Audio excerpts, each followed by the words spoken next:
जय हिंद दोस्तों। और कुछ हो ना हो, पिछले कुछ समय में ये चीज़ ज़रूर समझ में आ गई है कि किसी दूसरे राज्य में जब आपको कुछ काम करवाना हो तो किस तरीके से आप सीबीआई को इन्वॉल्व करवा सकते हो। ये हमें इस केस में बहुत अच्छे से समझ में आ गया है, क्योंकि जब भी हमें दिख रहा है कि किसी तरीके से जो घोटाला सामने आने वाला होता है उसको गलत तरीके से पेश किया जा रहा है, तो उसमें हम लोग किस तरीके से तोड़ मरोड़ करके अपनी पार्टी को लेके जा सकते हैं, ये चीज़ आप यहाँ पे बहुत अच्छे से समझ सकते हैं। मैं आज के इस वीडियो में बात करने वाला हूँ टीआरपी स्कैम में जो सीबीआई इन्वॉल्व हुई है उसको लेकर। खबर आप लोगों को मिल ही गई होगी, फिर भी आपको थोड़ी सी ब्रीफ में बता देता हूँ कि यूपी के हजरतगंज लखनऊ के पुलिस थाने में एक एफआईआर दर्ज हुई थी इसी मामले में, टीआरपी स्कैम में। इसके ऊपर यूपी गवर्नमेंट ने फिर सीबीआई से बात करी तो सीबीआई ने अपने पास एक एफआईआर दर्ज करी है, जिसको कि सेंटर ने भी थम्स अप दिखा दिया है कि आप बिल्कुल इस केस में जांच कर सकते हैं। तो सीधी सी बात अब निकल के ये आ चुकी है कि अब टीआरपी स्कैम में जो भी कुछ जांच होगी वो अब सीबीआई के सुपुर्द कर दी गई है और अब सीबीआई ही इस मामले की जांच करेगी। अब जिन लोगों को नहीं पता है कि सीबीआई के इस जांच में इन्वॉल्व होने के मायने क्या हैं, उनको मैं थोड़ा सा बता दूं कि पिछले कुछ समय में काफ़ी सारे डेवलपमेंट देखने के लिए मिले हैं हमें टीआरपी स्कैम में, और हम लोग कई सारी बातें भी कर चुके हैं इस बारे में। हालांकि अब जो ये है केस बहुत बड़ा हो चुका है, हम लोग जितना सोच रहे थे शायद उससे कहीं बड़ा, क्योंकि करोड़ों रुपए इस चीज़ में इन्वॉल्व रहते हैं। अब आप लोग कहेंगे कि भाई एक सड़े से टीआरपी के मामले में करोड़ों रुपए कैसे इन्वॉल्व हो सकते हैं। तो देखिए, टीआरपी के ऊपर ही पूरा एडवर्टाइजिंग डिपेंड करता है। ये सब चीज़ें मैं आपको बताऊंगा इस वीडियो में। मामला कुछ यूँ था कि एक एफआईआर दर्ज हुई थी जिसके के ऊपर पहले ये था कि उसमें इंडिया टुडे का नाम था, पर बाद में मुंबई पुलिस कमिश्नर परमवीर सिंह ने एक प्रेस कॉन्फ्रेंस करी जिसमें उन्होंने बताया कि भाई रिपब्लिक टीवी का नाम आया है कि उन्होंने टीआरपी स्कैम किया है और कुछ धांधली उन्होंने करी है, लोगों को कुछ पैसे खिलाए हैं उनकी टीआरपी को बढ़ाने के लिए। इस तरह की कुछ बातें परमवीर सिंह जी ने उस प्रेस कॉन्फ्रेंस में आके करी, जिसके के ऊपर फिर रिपब्लिक भारत ने अपनी कुछ जाँच करी, कुछ खोजबीन करी उन्होंने, और उनको ये पता चला कि भाई दरअसल उस एफआईआर में तो इंडिया टुडे का नाम था। तो फिर किस तरीके से आके यहाँ पर परमवीर सिंह जी ने रिपब्लिक भारत का नाम ले लिया। और फिर इसके बाद ये पूरा मामला बॉम्बे हाई कोर्ट में था, लेकिन अर्णब गोस्वामी इसको चैलेंज देने के लिए सुप्रीम कोर्ट में गए। वहाँ पे भी लताड़ लगी कि भाई ऐसे कैसे मुंबई पुलिस कमिश्नर चलती हुई जांच में जाकर प्रेस कॉन्फ्रेंस कर सकते हैं। फिर ये सब पूरा मामला बॉम्बे हाई कोर्ट में भेजा गया। बॉम्बे हाई कोर्ट में वहाँ पे कपिल सिब्बल महाराष्ट्र गवर्नमेंट को रिप्रेजेंट कर रहे थे, उन्होंने भी यहाँ पे कह दिया कि हाँ भाई ये एफआईआर में कोई रिपब्लिक का नाम नहीं था। तो अब बात घूम फिर के आखिर ये आ गई किस बिना पे परमवीर सिंह ने वहाँ पे इंडिया टुडे का नाम हटा के रिपब्लिक टीवी का नाम लिया था। तो अब जो है ये पूरा मामला अब घूम फिर के पहुँच गया है यूपी में। अब यूपी गवर्नमेंट ने क्या किया भैया, यूपी गवर्नमेंट के लखनऊ के हजरतगंज इलाके में एक जो थाना है उसमें ये रिपोर्ट दर्ज हुई थी। उस रिपोर्ट को बिना पे लेते हुए यूपी गवर्नमेंट ने इस चीज़ को सीबीआई को सौंप दिया और कहा कि भैया अब आप इस केस का संज्ञान।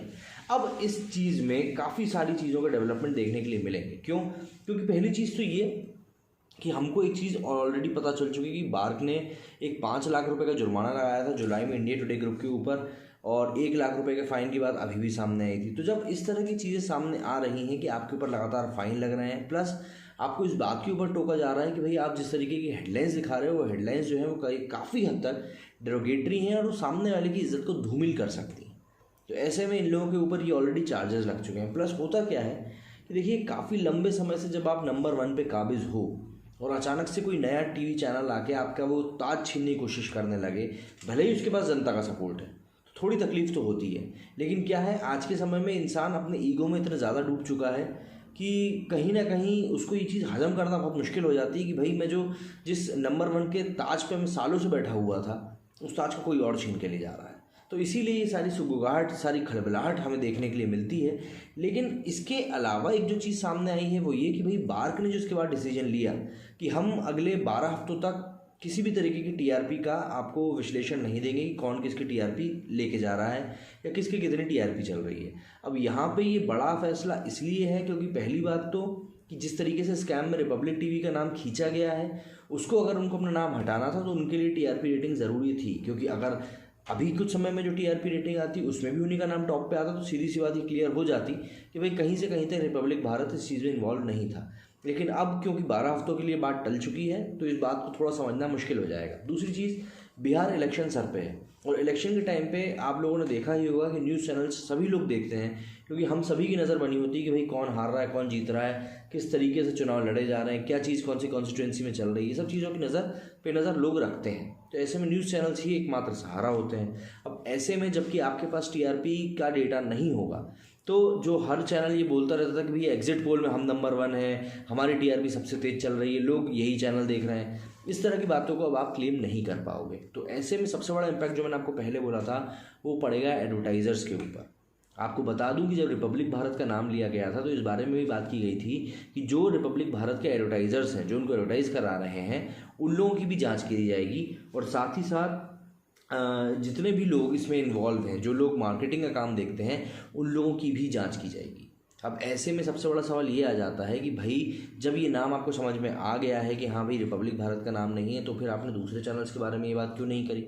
और रिपब्लिक भारत ने तो साफ कहा था कि भाई हम अब उन सबके खिलाफ केस करेंगे डिफेमेशन का, जिन लोगों ने ये सारी खबरों को खूब बड़ा चढ़ा के चलाया था। क्योंकि कई सारे चैनलों ने सीधे नाम लेते हुए ये कहा था कि भाई अर्नब गोस्वामी ने घपला किया है, रिपब्लिक ने ये स्कैम किया है, जबकि रिपब्लिक ने ये चीज़ साफ कर दी थी कि भाई इस तरह का स्कैम हम लोगों ने नहीं किया है। अभी जो एफआईआर दर्ज हुई है उसमें भी किसी का नाम नहीं है। सीधी सी बात है, यहाँ पे अब जीरो से जांच शुरू होगी, जिससे कि सीधी बात है और भी बातें क्लियर होकर सामने आ पाएंगी। और ये टीआरपी स्कैम का क्लियर होना इसलिए ज़रूरी है क्योंकि अगर टीआरपी में स्कैम हुआ है तो यकीन मानिए ये बहुत पुराना काला चिट्ठा खोल के रख देंगे। क्योंकि जिस तरीके से हम लोगों को ये हर बार बोला जाता है कि हमारा चैनल नंबर 1, हमारा चैनल नंबर 1, अब हो सकता है हमें हकीकत देखने के लिए मिले कि क्या वाकई में वो चैनल नंबर 1 था। क्योंकि पूरे देश के 130 करोड़ जनता के लिए 45,000 घरों में कुछ एक वो सॉफ्टवेयर लगाया जाता है, जो भी कुछ डिवाइस लगती है जिससे कि टीआरपी नापी जाती है। तो अगर ये लोग उसको मैनिपुलेट करके टीआरपी के डेटा में कुछ गड़बड़ी कर रहे हैं तो ये बहुत बड़ा घोटाला उठ के सामने आ सकता है। क्योंकि इसमें कई सारी प्राइवेट फर्म्स का पैसा लगा होता है, क्योंकि वो एडवर्टाइज़ करा रहे होते हैं और लाखों करोड़ रुपए खर्च करते हैं मार्केटिंग के ऊपर।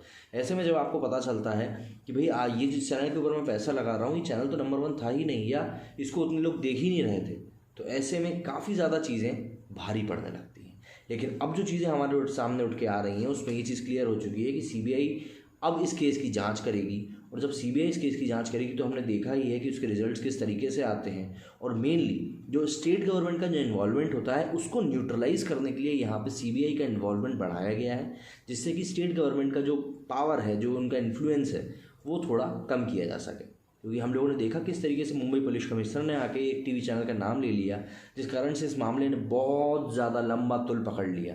ईश्वरण सिंह भंडारी ने पिछले कुछ दिनों में कहा था कि जो टीआरपी स्कैम जैसा दिख रहा है वैसा शायद हो नहीं सकता, इसीलिए सीबीआई को इस केस में अपनी इन्वॉल्वमेंट दिखा देनी चाहिए। और हो सकता है कहीं ना कहीं ये सारी चीज़ें काफ़ी टाइम से सेंट्रल गवर्नमेंट के भी कंसिडरेशन में हो कि जिस तरीके से ये चीज़ें चल रही हैं कहीं ना कहीं ये आगे चल के और ज़्यादा बेकार रूप ले सकती हैं, जो कि लोगों को परेशान करेगा, एडवर्टाइजर्स को परेशान करेगा। देखिए, मानिए या ना मानिए, आपको ये चीज़ समझनी पड़ेगी कि जो मार्केटिंग फील्ड में जो पैसा लगाया जाता है वो पैसा बहुत ज़्यादा होता है, जो हम सोच भी नहीं सकते। तो ऐसे में इस तरह के स्कैम्स का सामने आना ये इमेज ख़राब करने का काम करता है। और अगर ऐसे स्कैम सामने निकल के आते हैं तो इंटरनेशनल स्टेज पे भी इंडिया की छवि को बहुत ज़्यादा नुकसान पहुंचेगा। क्योंकि ऐसे में फिर कोई भी इंटरनेशनल ब्रांड इंडिया के टीआरपी सिस्टम के ऊपर ही ट्रस्ट नहीं कर पाएगा कि आखिर ये लोग नंबर 1 हैं भी या नहीं, या सिर्फ यूं ही बोल रहे हैं। तो इसीलिए अब इस केस के ऊपर हमको अपनी पैनी निगाह रखनी पड़ेगी कि आखिर कौन सही बाहर निकल के आता है। सीबीआई से हमको पूरी उम्मीद है कि इस केस को जल्द से जल्द सॉल्व करेंगे और एसएसआर के केस पे भी ध्यान देंगे। मेरे इस वीडियो में फिलहाल इतना ही। जय हिंद, जय भारत।